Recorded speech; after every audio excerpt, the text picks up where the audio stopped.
folks. It's Randy Wilburn here for another episode of Encourage, Build, Grow. As we have changed our format recently, we've had the chance to bring some amazing people on the show, and today's guest is certainly part of that list of just great and talented people. I've known Kara Clower for several years now. She is the business manager and really pretty much runs the show over there at Laco Associates. And she, along with Mike Nelson, who is the CEO and the top dog over there, have really made considerable inroads over the past few years. And I've had a chance to just witness their growth. And I'm just excited to have Kara on today's episode of Encourage, Build, Grow, where we bring you the best and brightest minds and best and brightest ideas for design professionals, especially in the areas of leadership development, communication, and a little bit of personal development in there. So, Kara, it is so great to have you on the show. I really appreciate you deciding to, or not deciding, but allowing me to twist your arm and agreeing to come on the podcast. And I know you were a little nervous at first, but I think you're going to do great. So thank you so much for joining us today. Yeah, thank you for having me. And that was quite an intro, Randy. Now I have some high expectations and big shoes to fill. Right. Well, that is the case. And it's so funny because I know we've talked a lot in my former life when I worked at my old firm, we had spent a lot of time working with you guys. And I've interviewed Mike Nelson before on a podcast, and I'm going to try to get him on this podcast at some point in time in the future. But, you know, you guys are running things up there in Northern California. But why don't you tell us just a little bit about Laco and tell us a little bit about yourself? And you know, I'd like to share your superhero origin story with our audience. All right. Well, yeah. So we are located up Northern California, up by the Oregon border. So we're north of San Francisco, which is what most people think is Northern California. So we're a more rural-focused firm. We started with one office here in Eureka, California, and that is where I originally started. And since then, we have grown and expanded south to Ukiah, California, and Santa Rosa, California. So we're now sitting at 3 offices, and we've experienced some significant growth for us in our rural area. So now we're taking a step back a little bit and looking at our business to see, you know, what's our next step for growth and how do we situate ourselves. As far as me, I started Laco 12 years ago, and my story is definitely different. I was a recent graduate from Humboldt State University as an elementary teacher, and I was working toward my teaching credential. And this company, Laco, needed help over the summer with getting their files in order. And I was like, sure, yeah, I'll help out. I'm not doing anything over the summer. And I just stayed. It worked its way up. It was interesting. So I came in with the focus of elementary education, and I kind of filled areas where there were gaps for them. They just kind of threw me anywhere and everywhere. And, you know, it's interesting because I just listened to your leadership podcast, and you were really emphasizing the slow down, take your time, build your skills. And I feel like that's really what Laco allowed me to do. I came in, you know, thinking I'm just going to be an administrative or file clerk at that point, and then worked into administrative services, answering the phone, working with clients, and working with the project teams. And then I just expanded and I got involved with some of our project work with underground storage tank cleanup sites. And then I worked up into accounting, and then I worked into a management role of overseeing the administrative services while also some of the accounting. And then now here I am. I am a small share owner, about 4%. And I'm the business manager, and I primarily work with the leadership team now. And you know, we focus on what we need to do for our business to be a best firm to work for our employees, and also provide those quality services for our clients. Wow. Well, I mean, you guys you're doing a lot, that's for sure. And like I said, I've had the benefit of actually hanging out with you guys in your offices up there in NorCal, as we say. And, you know, it is really amazing to see the growth. I remember you guys when And you guys have pretty much overnight have just blossomed. How many people are you now?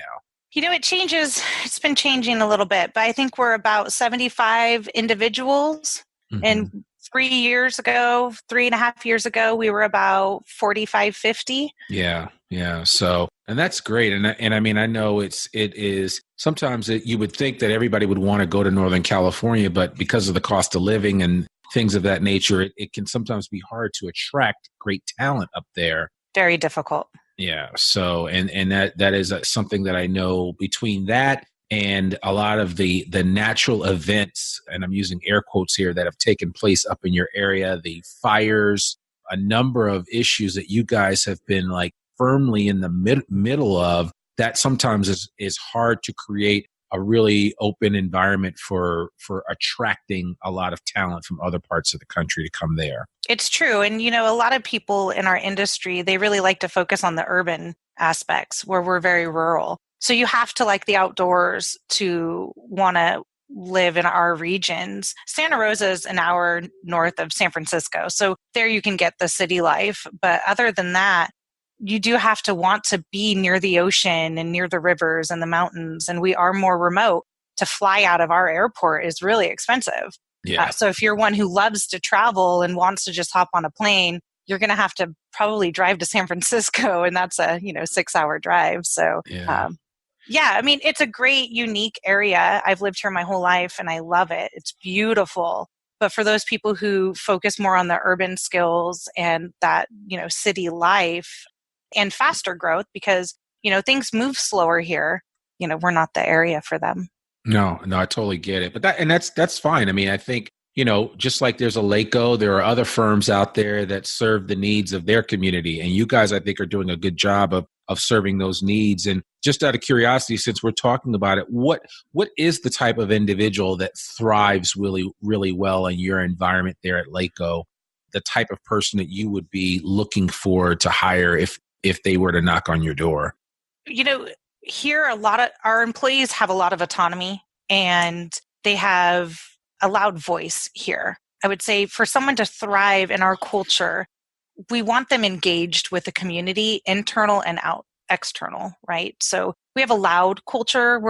We have a loud volume of energy around here. We like each other, so if someone were to come into our company who really doesn't want to be involved with coworkers and they just want to show up at work and leave, they may be a little uncomfortable with us because we do like each other and we do like to talk and get to know each other and be a little personal. As far as, how our business functions, like I said, we do have an open forum for our employees to talk to us and, speak up. So we do have some very outspoken employees. We like to hear different ideas and what they have to say. We can't always act on it right away, but we are listening, right? So, for individuals to thrive here, I would say, you have to be creative in problem solving because we are a small firm and our resources are tight. So sometimes we have to be a little creative in our solutions. But because we are small and rural focused, we're very family oriented. And that goes back to the, we like each other, we talk to each other. Yeah. Yeah. Can I answer it?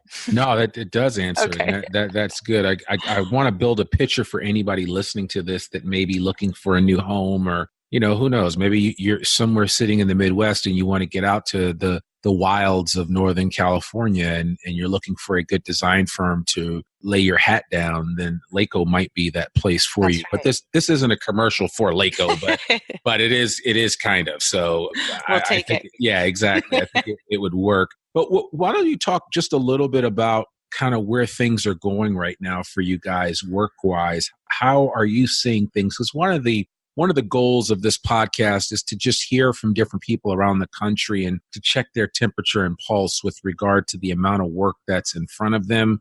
Big projects that might be underway, big projects that you see coming down the pipeline. Because I know that most design firm leaders have some even modest amount of concern about what the future is going to hold for work and opportunities. Are you guys bullish about the market and about where things are going from a design firm perspective?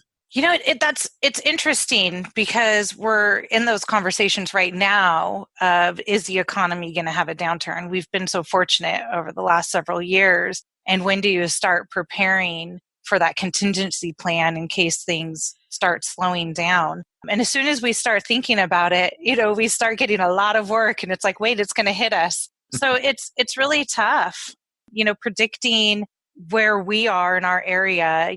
Is there going to be a lot of development or not? Is there going to be a lot of our projects are grant funded, so it's dependent on those funding sources. And then you also have, like you had said, the wildfires, where that creates work, whereas other areas may not see that work. So it's actually really tough to predict. It's really tough to figure out that balance. But we are in conversations right now with our team of, how do we prepare and what are we doing today to set us up for if there is a downturn in the economy, that we can preserve our employees' jobs and keep them busy throughout. No one ever wants to downsize and lose employees, especially in such a difficult talent market, trying to find those individuals. We don't want to lose anyone. No. But we also understand the importance of our firm surviving and making it through as well.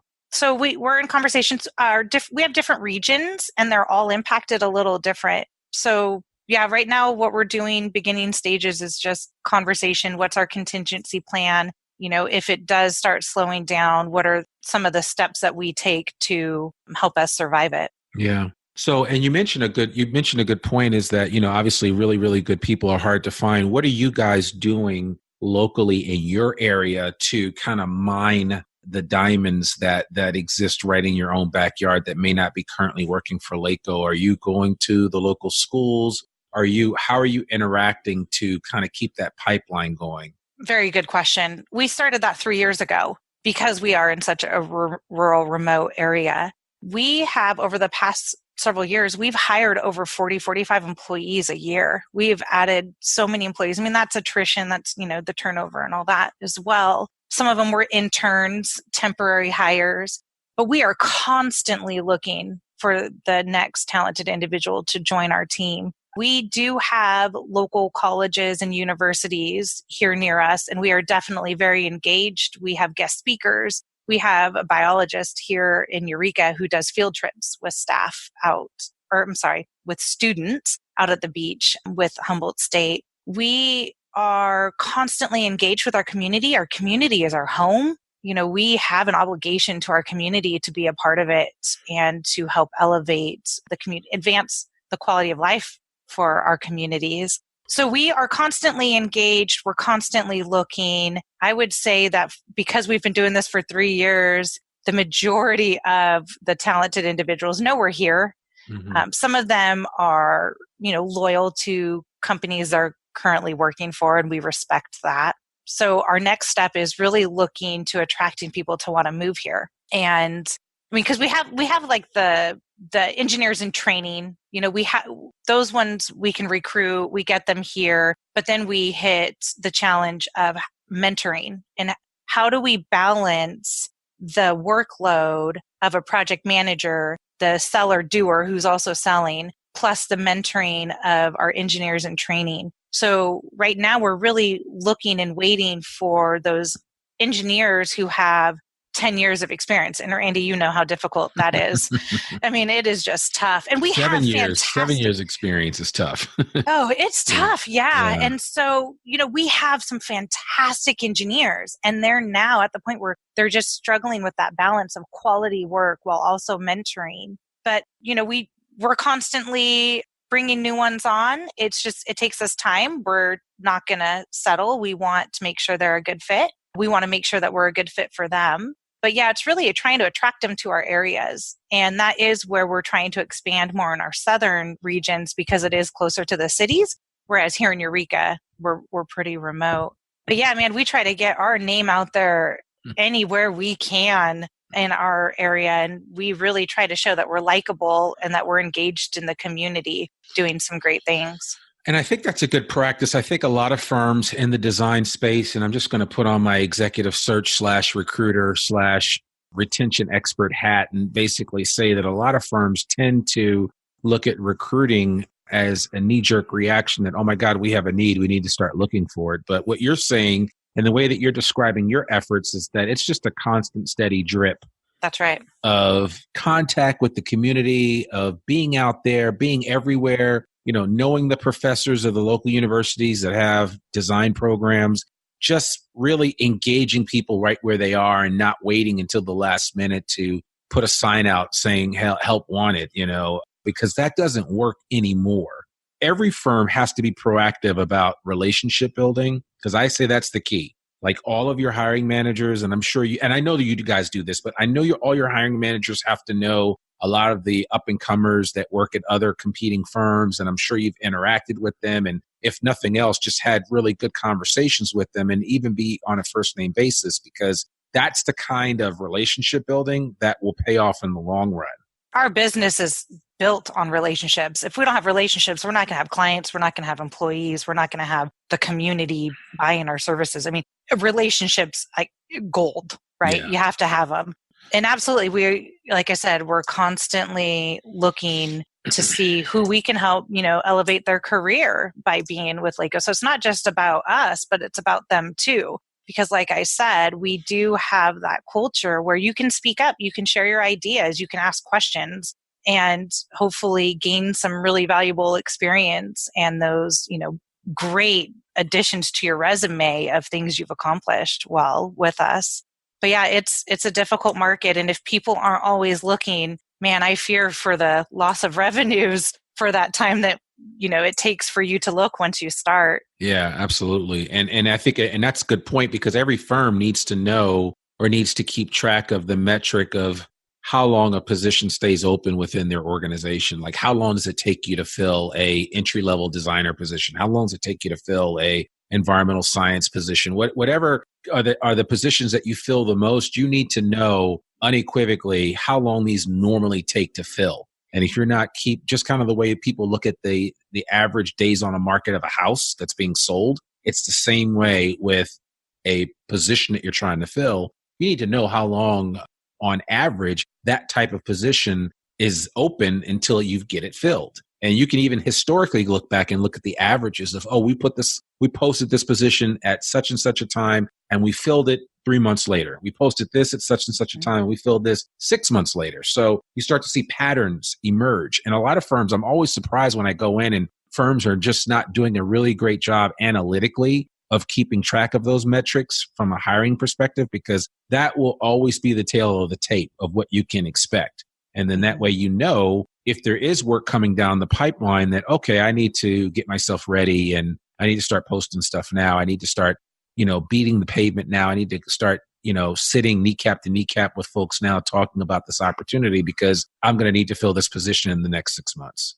Yeah, I know we're getting off topic here a little bit, but recruitment is close to my heart, as I know it is yours. Yeah. And I just recently wrote an article actually for the Zwei Group, and it was on strategic retention. Because it is such a tight market for Zwei Group. I'm just kidding. It's a joke. I know. That's a joke. Wow. No, anybody listening to this knows that I used to work at Zwei Group, so that's just a joke. So it started coming out. I will figure out a way to get a copy of that article and put it in the show notes so we can share it with people. No, I have a high affinity for the Zwei Group.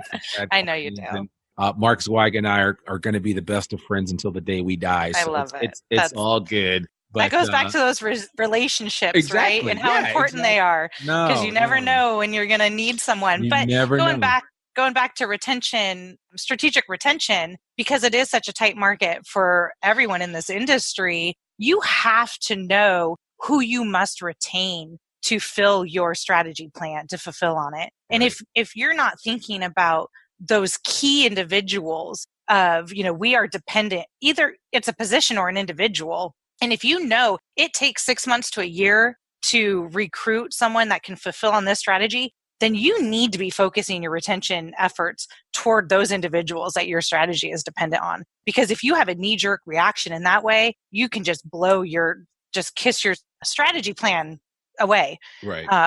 And I know, again, we're getting off topic. No, that's fine. I mean, that's an area of importance. I mean, if I had to, and I think one of the statistics that Zwei Group has always talked about, and I think any design firm has acknowledged this, that even the most successful firms, which LACO is part of that body of firms in the design industry that year over year have achieved a great amount of success, their biggest concern is recruitment and retention. 70% plus of design firms, even the most successful ones.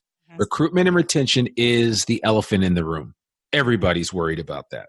It just goes without saying, which is why my point is simply that, and getting back to what we've been discussing and what you have alluded to, that you guys are doing everything in your efforts to engage your employees where they are, to develop them. And I was going to mention that because, why don't you talk just a little bit about your efforts to do professional development? Because I know I've actually been up there to do some training with your team, and that was a lot of fun. And that kind of interaction and that kind of constantly giving, the people on your team all of the latest relevant information and latest and relevant teachings to kind of help them grow. Without that, you are stuck with people that are not growing, and that's not a good thing.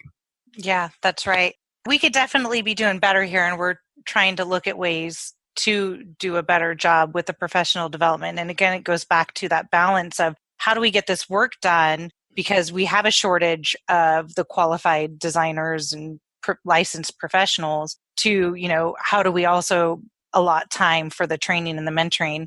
So what we've been doing is, we have relied on some external consultants to come in and to do some trainings for us, and engage the groups. But what we've really realized most recently is that, this is probably common sense to most, that our frontline managers are where the biggest impact for employees are. And we need to really get them built up and trained and comfortable working with their staff.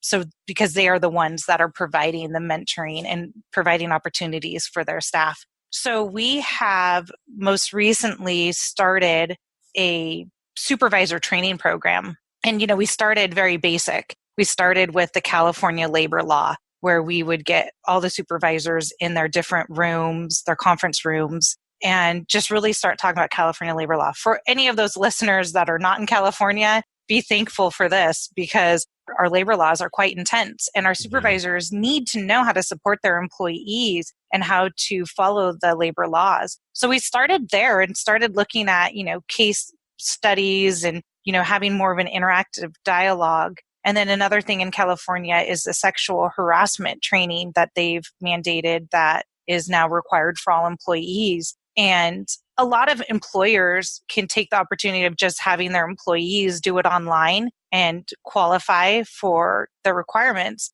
But what we've done is we've hired outside consultants to come do that as well, because it's another opportunity to get everyone in the room and to listen to questions being asked and to, answer questions and really work together, because peer-to-peer coaching is one of the most effective training mechanisms within an organization. So we've had those outside consultants come in. We've also established some roundtable discussions where we've encouraged supervisors to get together and to just for them to talk peer-to-peer, get advice, ask questions, hear what's working and what's not working. So right now, our biggest focus is really building up the supervisors and empowering them, as, they're the ones that are really impacting the employees.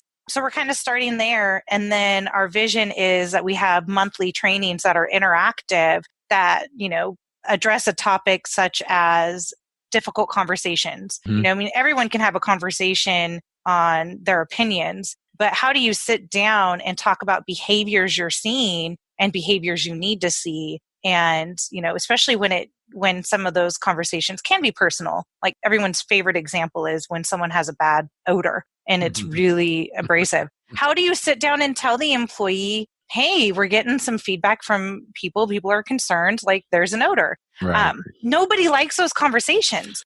But if we all run from them, how do we build a culture of inclusivity and development and growth and really working together?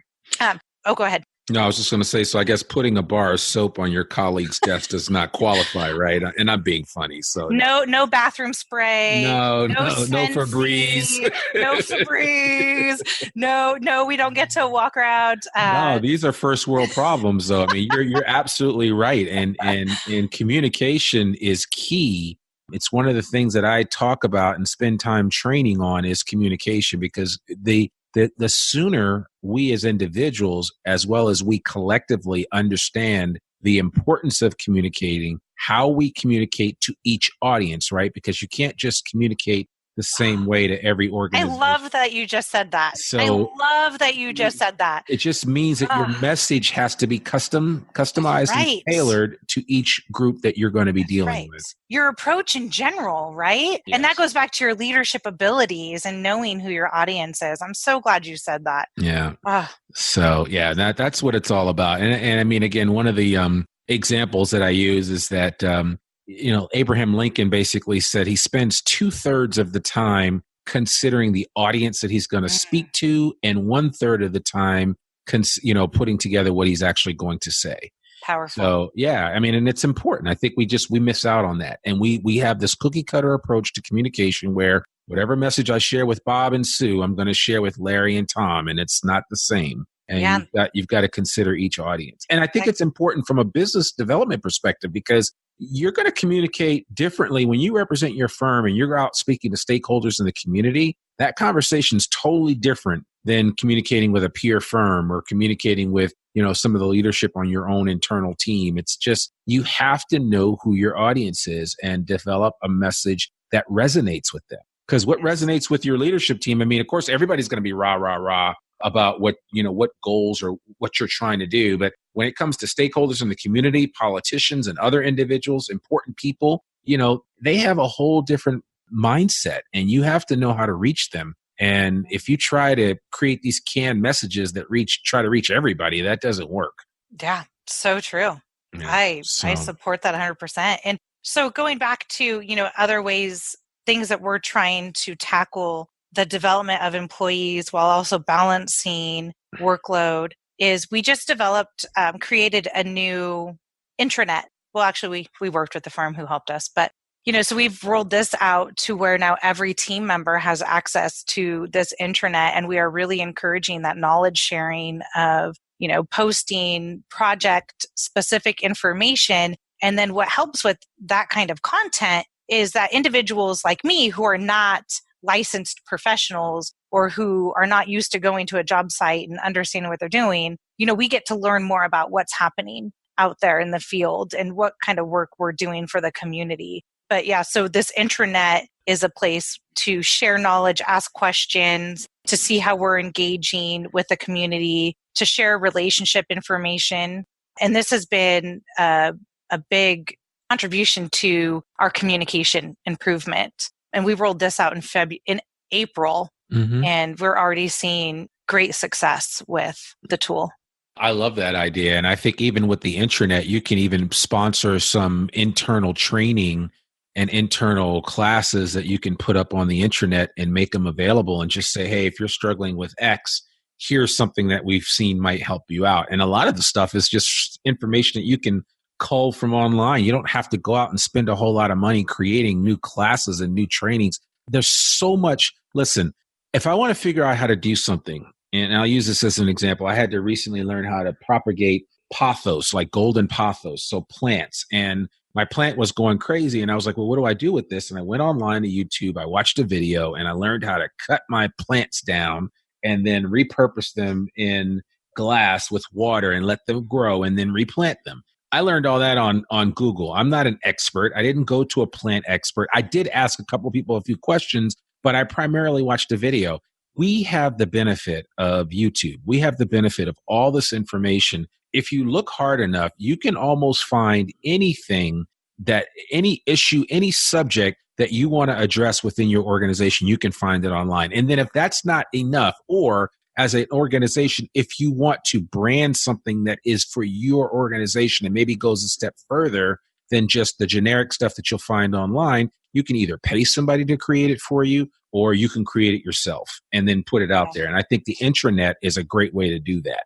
So absolutely. Yeah, we did do that for our California labor law training. There is a video on our intranet.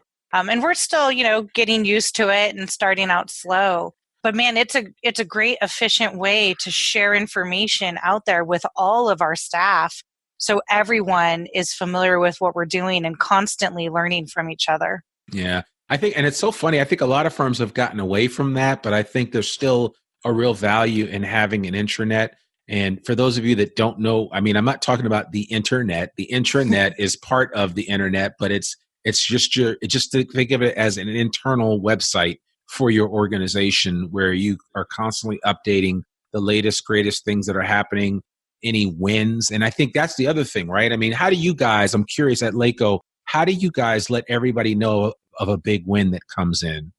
Before April, I would have said it was really dependent on the individuals involved with that win and them notifying employees and coworkers. Now that we have this intranet, we have special hashtags that we encourage employees to use. That's like celebrate, right? And so we do now have, employees who are authoring posts on the intranet that are congratulating our coworkers on the wins, even if they're small wins. Yeah. I mean, we're trying to celebrate every chance we get, especially when you're going through transformational change. You have to celebrate those wins along the way, or else you're going to lose traction and you're going to backslide.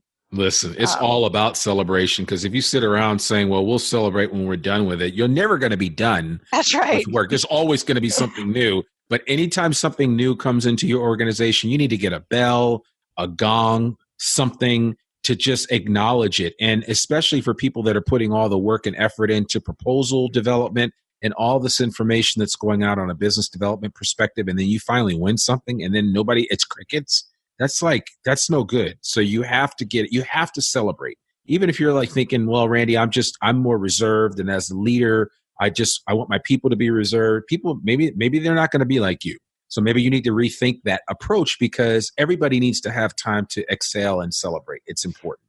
Yeah. And what you just highlighted is a good point, that not everyone wants the big celebration. Not everyone wants that attention. And it goes back to knowing your audience, and having different methods is really important. We don't have a gong, unfortunately. That would be a lot of fun, but we don't. We're a little bit more reserved, but we do have, high five cards that employees can fill out for a coworker. Everyone has access to them. And you basically just say like, hey, thanks for helping me out. Or, hey, good job on that. You really saved the day. There's different check boxes you can do. And then you can go and give it to your coworker. You can mail it to someone in a different office. You can put it in their box. So, even for those who don't want that public attention, that big celebration, they get embarrassed. They're not comfortable with that. Have little methods that employees can do to where there's little quiet celebrations. Yeah. So you can still have them, but it's in a comfortable way for everyone. Yeah, I love that. And I also love some of the stuff you guys do on social too, because I know I have and that's so funny, because I don't even work for you guys, but I think I've probably posted several times hashtag in my LACO hat. And, my kids get a kick out of that, but people are like, LACO, what is that? And I'm like, oh, it's a great company in Northern California. So, and we appreciate that, Randy. Yeah, absolutely. Absolutely. But it's the little things that do make a big difference. So that's right. Yeah, they do make a big difference. So, man, we've already gotten almost 40 minutes into this podcast, and we are really rolling here. So I want to, as we wind up, I wanted you to, because I know that you're currently going through and getting your MBA at Sonoma State. So congratulations to that. So not only are you busy helping Mike to run this place and just making things happen behind the scenes, but you're also getting your MBA. Just quickly talk about the mindset that is required in order for somebody thinking, listening to this podcast, that might be thinking about, stepping back and to get their MBA, and how that might be helpful to them in a design firm setting. What has it done for you? What has it opened up for you as far as your thinking is concerned? I could probably talk about this for hours. I'm sure you could. I know that's a load. Let me process it. But just give us one thing that's really been an aha moment for you as you're going through this program. Because again, keeping in mind, you still got your day job. You are working. I know that you've traveled a little bit for this program and done some unique things with it. So that's kind of cool. But just curious, what have been some of one or two of your aha moments with going through this training?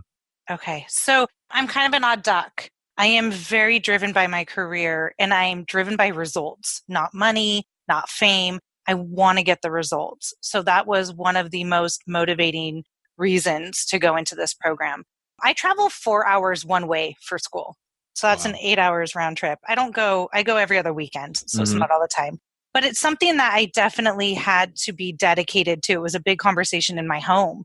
We have 3 kids in the home. Is this something we can do and we can support? And it's temporary, a temporary sacrifice for long-term gain. And that was really important to me. So I would say my 2 biggest ahas, or my 2 biggest things that I have gotten out of the program so far. The first one is confidence. Confidence in who I am, confidence in my knowledge and my abilities. It is difficult being in a design firm and not having a design background. It's not easy. And I have worked, for 12 years to really learn as I go. And, I'm very knowledgeable of the administrative side and the accounting side, but the project space, how do we do projects? I've dabbled a little bit, like I said, with the UGT sites, but I've really learned to embrace who I am and to be confident with my abilities and skills. And I now know and believe that there is a place for me in this company with my skill sets. And that is probably the biggest thing I have gotten out of this program, is really learning, the leadership skills, like you had talked on your previous podcast, but the emotional intelligence, being self-aware, socially aware, knowing how to manage your emotions. I'm a very passionate, emotional person, which again is a little bit uncomfortable for design professionals. And knowing how to control that and learning how to own it and have it be used effectively has been something that I've really gained from this program. Is, this is who I am. These are the emotions I feel. This is my passion. Now, how do I bottle all of that up and focus it to the benefit of this firm?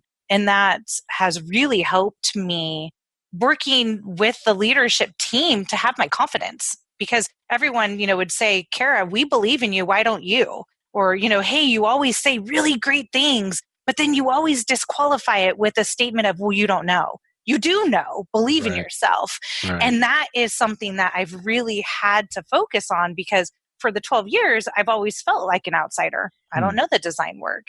So for anyone who doesn't have a design background and you're really focused on the business aspects, I just say, man, gain that confidence, know your strength, know your abilities, know that, your gut feeling, your intuition on business is right. And sometimes we just have to learn how to work together. And again, know that audience of what language do I need to speak to have you hear me and what I'm trying to explain. And that's been key. Yeah, no, I love that. That's, man, you sewed it up right quite nicely. And I think there's somebody out there that actually needs to hear that. So my hope is that this podcast goes, both near and far, and that people take it in and take it for what it's worth, because it's this exchange of ideas and this information, and somebody is thinking what you're saying. And I think that this will just be an affirmation for them. So thank you for sharing that. I really appreciate it. So as we wind up, just a couple of quick questions for you to share with the audience. What's the last book that you read that impacted you? Oh man, I have read so many books. Well, yeah, it's a little overwhelming. Yeah, not necessarily school books, but just the last book that's really, really kind of resonated with you. Okay, I have it. I know it. It is written by, I don't know how to say his name, Lior Arusi, and it is called Next is Now. Okay. And it is really focused on, it's got this humanistic approach, focusing on the individual of how do we become and live a life of change resilience, and focusing on ourselves. Do we resist change? When do we resist change? What is it about that change? What are our fears? Experiment a little, test some things out, see if you're comfortable with it. I personally love change. I change frequently, my hair appearance, our decorations at home. At work, I try to, try new little practices out. But there are a lot of people who are uncomfortable to change. And the Next is Now, the book, I really liked his writing style. He was very casual, very personal. I think that's probably the latest impactful book I've read. Okay, cool. I love that. So, and what about the last movie you saw that really moved you? I don't really watch too many movies, to be honest. It could be a television show. It could be a documentary as well. There was a movie we watched. I don't know the name. It was on Netflix, I believe. And it was about, I Am Mother is what it was called, actually. Okay. And it's about this droid raising this child in like this shelter. Yeah, I've heard about that. It was creepy. Okay. I don't know. I mean, that was probably the most recent movie I watched. I don't know if I'd recommend it. I don't know if it made a difference on me, but I think, futuristic, it's a little creepy to think about. Yeah. Humans that's being cool. raised by droids. Yeah, it is. I've seen that advertised. I haven't checked it out, but now you've piqued my interest, so I'm going to have to look into it. So, and last but not least, last vacation where you really got to reconnect with yourself. That's difficult too. I don't get It's a out. tough question because it might expose you to the fact that maybe you need a vacation. So, it's interesting because part of my executive MBA program, we're going to South Korea and Thailand in September. Oh, wow. So with school and, work and traveling and kids, we don't get too many vacations. But the last vacation that is still with me every day is I got to go to Puerto Vallarta with my partner, and it was just him and me. And not only did I get to reconnect with myself, I got to reconnect with him. Yeah. And that was probably the highlight of the trip, was just being us. No school, no job, no kids, no home to take care of. We're in a different country. Yeah. And really getting to reconnect at that level. It's been a couple of years, and that's okay. I'm still hanging on to that, that vacation. And It's almost time for a new memory. It is time. Yeah, it is time. No, very good. All right. So next is now I Am Mother in Puerto Vallarta. So there we go. Good. Yeah, that's awesome. We'll take that. Well, Kara, it has really been great having you on here. Like I said, I count you as a friend and somebody that I've remained in contact with since I actually got to know you and Mike a few years ago, and certainly excited for what LACO is able to do and what will continue to do. So I look forward to you being a part of the authorship of that organization.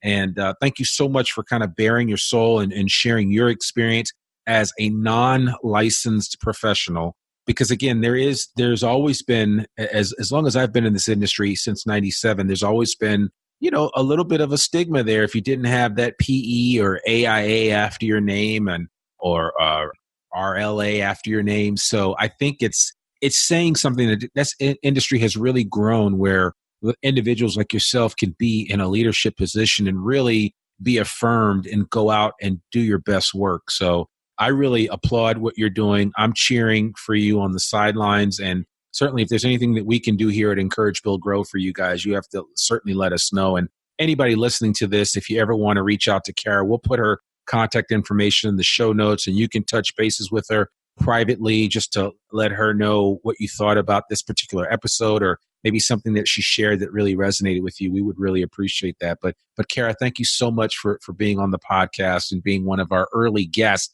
in this new iteration of the podcast that we think has some potential to really grow, because we're going to do things a little differently here. So thank you so much. Yeah, no, thank you, Randy. I really appreciate it. And likewise, your friendship close to my heart, man. We connected from day one, and I really appreciate your support and the opportunity. First time doing this, I was a little nervous. Sorry if I rambled. See, I got you. No, I got you, right? I told you not to worry. I said, I'll take care of you. Anybody coming on this podcast, I'm going to give you the kid glove treatment and take good care of you. So I'll make you sound like $1 million. If there's one thing that I can do, it's that. So no, you did amazing. So thank you so much. And we really appreciate that. And folks, there you have it. Another episode of Encourage, Build, Grow. We are serving the design industry the only way that we know how, focusing on leadership, communication, a little bit of personal development, and everything in between. But I'm your host, Randy Wilburn, and I look forward to being back with you next week. If you have any questions or ever want to reach out to me, just hit me up at randy@encouragebuildgrow.com, or check us out online at encouragebuildgrow.com. Follow us on Instagram at Randy Wilburn. It's the easiest way to check in with me, or on Twitter at Randy Wilburn, and I will respond right away. So that's it for today, and we'll see you next week.